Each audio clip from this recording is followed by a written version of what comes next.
Investasi swasta di IKN hampir Rp60 triliun. OIKN menyebutkan, pada tahap awal hingga 2024, pembangunan IKN difokuskan kepada penyelesaian prasarana dasar. Otorita Ibu Kota Nusantara OIKN menyebutkan pembangunan IKN di Kalimantan Timur dilakukan bertahap. Otorita Ibu Kota Nusantara OIKN menyebutkan pembangunan IKN di Kalimantan Timur dilakukan bertahap dan investasi dari swasta hampir Rp60 triliun hingga kini.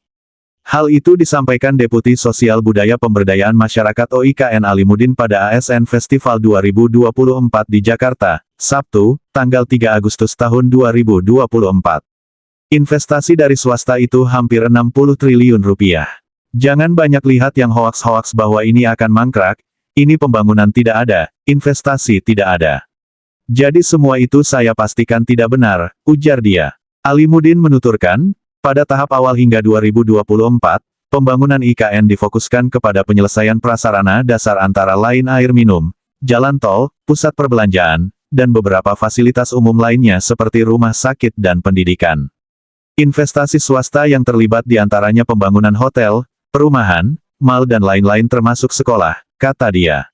Alimuddin mengatakan, dalam waktu dekat akan dilakukan peletakan batu pertama groundbreaking, yang mana perbankan juga ikut. Informasi ini perlu saya sampaikan, karena kalau orang nyinyir-nyinyir seolah-olah IKN itu harus selesai di tahun ini. Enggak, tahun ini adalah penyelesaian prasarana dasar, ujar Alimuddin. Alimuddin mengungkapkan, OIKN segera menyiapkan peraturan presiden Perpres untuk mempercepat pembangunan ibu kota negara IKN. Ia menilai, regulasi harus disesuaikan dengan kebutuhan agar percepatan pembangunan bisa tercapai sesuai target pada 2045. Alimuddin menuturkan, proses pembangunan IKN masih panjang dan memerlukan waktu. Pembangunan butuh waktu. Dia mengatakan, manfaat hasil pembangunan ibu kota negara akan dapat dirasakan ketika sudah 20 tahun berlalu. Dia menambahkan pembangunan IKN adalah bagian dari sejarah besar yang sedang dibentuk. Ia mengaku bangga bisa menjadi bagian dari sejarah pembangunan ibu kota negara di IKN. Ini prosesnya masih panjang. Menurut teori rohnya ibu kota suatu negara itu akan terasa nanti setelah 20 tahun.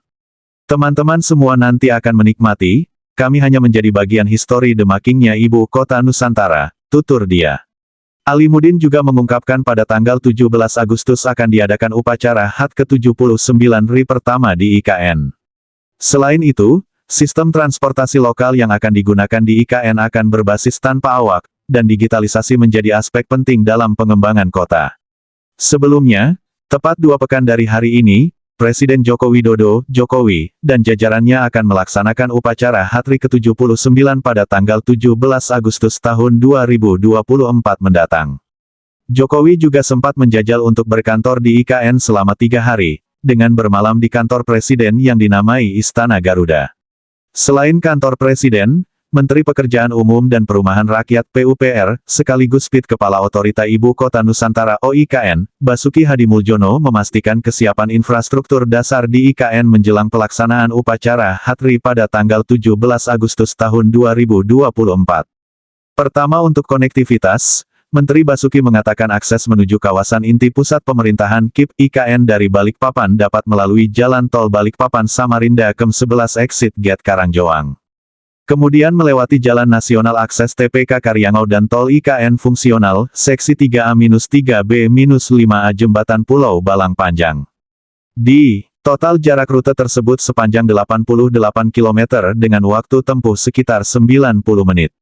Ada juga alternatif lainnya melalui Tol Balikpapan Samarinda Exit Gate Samboja Kem 38 Jalan Nasional Samboja Sepaku dengan waktu tempuh 150 menit, jelasnya.